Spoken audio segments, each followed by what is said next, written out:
Hello दोस्तों, आप सभी का वीके ऑल एजुकेशन में स्वागत है। दोस्तों, आज हम आपके सामने लाए हैं इंडोक्राइन सिस्टम, जिसे अंतःस्रावी तंत्र कहते हैं। ये जो क्वेश्चन होते हैं बहुत ही महत्वपूर्ण होते हैं, टिपिकल होते हैं, इसलिए इस वीडियो को आप लोग एक बार दो बार अवश्य पढ़ेंगे। अगर आप पहली बार हैं तो चैनल को सब्सक्राइब करें, लाइक करें, कमेंट करें। तो हम यहाँ प्रारंभ करते हैं। निम्नलिखित में से कौन सा अंग एक ग्रंथि नहीं है?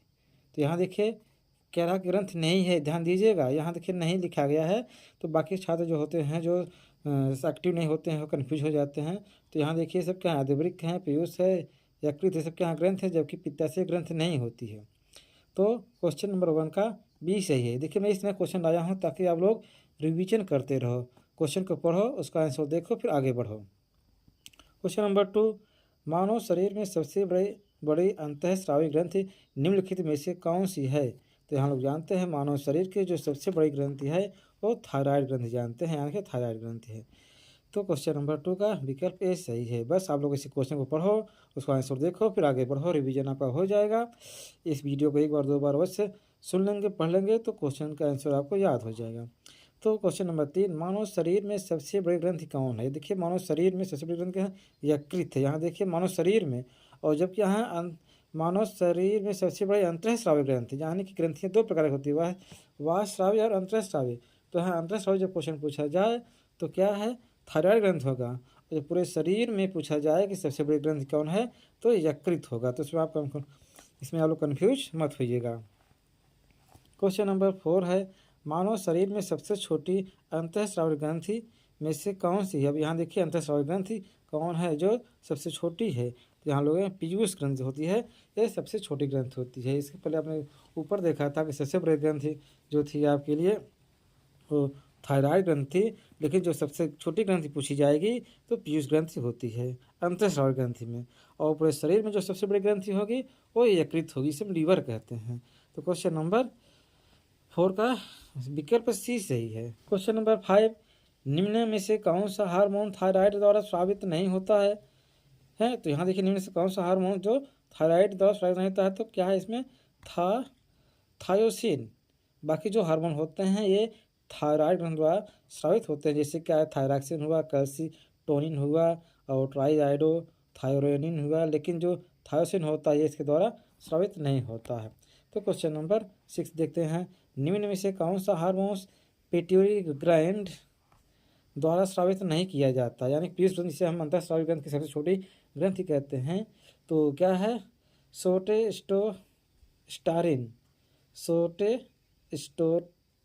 जो होता है हार्मोन्स, ये पिट्यूटरी ग्लैंड द्वारा स्रावित नहीं किया जाता है। बाकी जो होते हैं थायराइड उत्तेजक हार्मोन्स, प्रोलैक्टिन, वैसोप्रेसिन, ये सब पिट्यूटरी ग्लैंड द्वारा स्रावित किए जाते हैं। तो इस तरह से क्वेश्चन नंबर 6 का डी सही है। यहाँ देखिए नहीं किया जाते, लोग इसे ध्यान दीजिएगा, आप लोग कुछ लोग गलत कर देते हैं। क्वेश्चन नंबर 7, मनुष्य के शरीर की वह ग्रंथि जो एंजाइम और हार्मोन्स दोनों स्रावित करती है। यहाँ देखिए एंजाइम के साथ साथ हार्मोन्स भी स्रावित करती है। कौन सी है? अग्नाशय ग्रंथि या पाचक ग्रंथि कहते हैं इसको हम, है ना। ये क्वेश्चन देखिए बहुत ही महत्वपूर्ण क्वेश्चन है इस वीडियो में, इसलिए आप लोग एक बार दो बार अवश्य पढ़िएगा। तो क्वेश्चन नंबर 7 का बी सही है।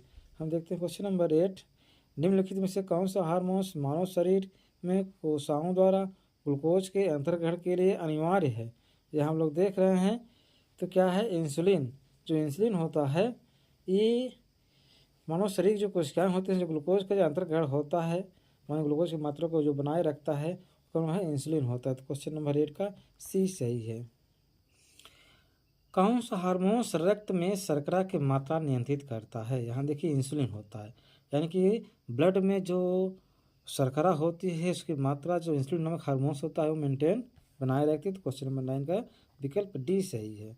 क्वेश्चन नंबर 10, अग्नाशय की वे कोशिकाएं जो इंसुलिन उत्पन्न करती हैं क्या कहलाती हैं? तो आइलैंड्स ऑफ लैंगरहैंस की दीपिकाएं इसे कहते हैं। ये विकल्प बी सही हुआ। तो इस तरह से इंसुलिन जो उत्पन्न करती हैं वो क्या होते हैं? Islands of Langerhans.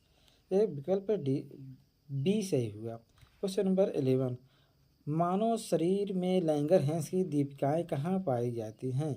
यहाँ देखिए मानव शरीर में जो लैंगरहैंस की दीपिकाएं होती हैं वो अग्नाशय में पाई जाती हैं जो इंसुलिन का स्राव करती हैं। तो इस तरह से क्वेश्चन नंबर 11 का बी सही है। क्वेश्चन नंबर 12, मानव शरीर में निम्नलिखित में से कौन सा रक्त कैल्शियम और फास्फेट को विनियमित करता है? तो क्या है? पैराबट्टू हार्मोन्स के द्वारा ये सब नियंत्रित किया जाता है। क्वेश्चन नंबर 13, मानव शरीर में प्रोस्टेट एक क्या है? एक ग्रंथ होती है, प्रोस्टेट ग्रंथि पाई जाती है जो पुरुषों में पाई जाती है। ये बी सही है। क्वेश्चन नंबर 14, निम्न में से कौन सा हार्मोन्स स्तन ग्रंथियों से दूध का स्राव होने में भूमिका निभाता है? तो ऑक्सीटोसिन जो होता है एक स्तन ग्रंथियों को से दूध को स्रावित करने के लिए प्रेरित करता है। क्या है? ऑक्सीटोसिन होता है। तो विकल्प 14 का डी सही है। तो 15, मनुष्य के नवजात शिशु को स्तन ग्रंथि से निकलने वाले स्राव को पिलाया जाता है जिसे कोलेस्ट्रम कहते हैं। कोलेस्ट्रम शिशु को क्या प्रदान करता है? देखिए, जब शिशु पैदा होता है तो स्तन से जो दूध निकलता है उसमें से कोलेस्ट्रम पाया जाता है। वो क्यों पिलाया जाता है बच्चों को? ताकि क्या होता है, रोग के प्रतिरोधक शक्ति उसके अंदर बढ़े। इसलिए बच्चों को कम से कम 6 महीने अपने माँ का दूध अवश्य पीना चाहिए। क्वेश्चन नंबर 16, निम्नलिखित में से रोधे शर्करा स्तर को कौन नियंत्रित करता है? यहाँ देखिए, ये क्वेश्चन फिर रिपीट हुआ है। तो ब्लड में जो शर्करा की मात्रा पाई जाती है उसको लैंगरहैंस की दीपिकाएँ इंसुलिन स्रावित करके उसको कंट्रोल करती हैं। तो क्वेश्चन नंबर 16 का विकल्प 20। क्वेश्चन नंबर 17, यहाँ कुछ कथन वाले क्वेश्चन दिए गए हैं आपके सामने। हाँ, कथन विचार इस तरह क्वेश्चन अब एग्जाम में बहुत ज़्यादा पूछे जाते हैं। तो यहाँ हम देखते हैं। तो निम्नलिखित कथनों पर विचार कीजिए। यहाँ कह रहा है, पहला कथन है, थायराइड ग्रंथि को एड्रेनालिन बनाने के लिए आयोडीन की आवश्यकता होती है। थायराइड ग्रंथि को एड्रेनालिन बनाने के लिए आयोडीन की आवश्यकता होती है, कह रहा है। तो विकल्प देखिए, आयोडीन हीनता के परिणाम स्वरूप मनुष्यों में गलकंड होता है। ये भी कथन देखते हैं। क्वेश्चन नंबर कथन 3 है, आयोडीन अग्नाशय द्वारा स्रावित होती है और कोलेस्ट्रॉल स्तर को के नियंत्रण में सहायता करती है। तो यहाँ देखिए, इसमें केवल है कथन सेकंड सही है। यहाँ देखिए, कथन सेकंड क्या कहता है? आयोडीन हीनता के परिणाम स्वरूप यानी कि आयोडीन की कमी से होने वाला जो रोग होता है वो गलकंड, इससे थायराइड ग्रंथि जो होती है वो इफेक्टेड हो जाती है और वहाँ पर वो रोग हो जाता है, इसे गलकंड कहते हैं। तो इस तरह से कथन सेकंड सही है। क्वेश्चन नंबर हम 18 देखते हैं, मानव शरीर में मास्टर ग्रंथि कहलाते हैं। तो ये क्वेश्चन आप लोगों के सामने कई बार आया होगा, जानते भी होंगे। तो क्या है? पिट्यूटरी ग्रंथि जो होती है इसे हम मास्टर ग्रंथि के नाम से जानते हैं। क्वेश्चन नंबर 19, गर्भ निरोधक दवाई के रूप में किस हार्मोन की गोलियां खाई जाती हैं? तो यहाँ देखिए, गर्भ निरोधक से हम के रूप में क्योंकि गर्भधारणा की है, इसको हम क्या कहते हैं? एस्ट्रोजन नामक जो होता है, इस तरह की गोलियों को खाया जाता है। क्वेश्चन नंबर 20 क्या है? अंग जिसमें वृद्धि हार्मोन्स बनता है पीयूष काय कहते हैं। यानी कि जो वृद्धि हार्मोन्स होता है, जो वृद्धि के लिए जिम्मेदार होता है, वो क्या कौन सी ग्रंथि होती है? पीयूष ग्रंथि होती है। तो क्वेश्चन नंबर 20 का विकल्प ए सही है। क्वेश्चन नंबर 21, गोनाडोट्रोपिन हार्मोन्स का स्रावण करने वाली ग्रंथि है। गोनाडोट्रोपिन हार्मोन्स का स्रावण कौन सी ग्रंथि है? क्या है? एडनोहाइपोफाइसिस, ये जो ग्रंथि होती है इसके द्वारा गोनाडोट्रोपिन हार्मोन्स का स्रावण होता है।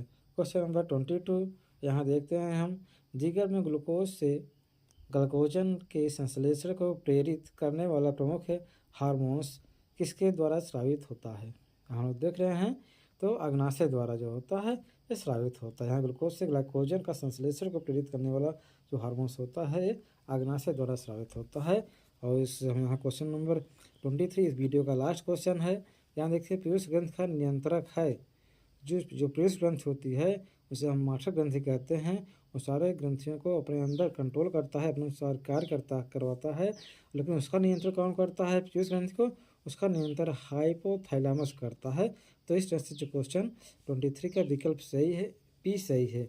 तो ये क्वेश्चन था आपका रिवीजन के लिए। आप लोग इस वीडियो को एक बार 2 बार अवश्य पढ़िएगा।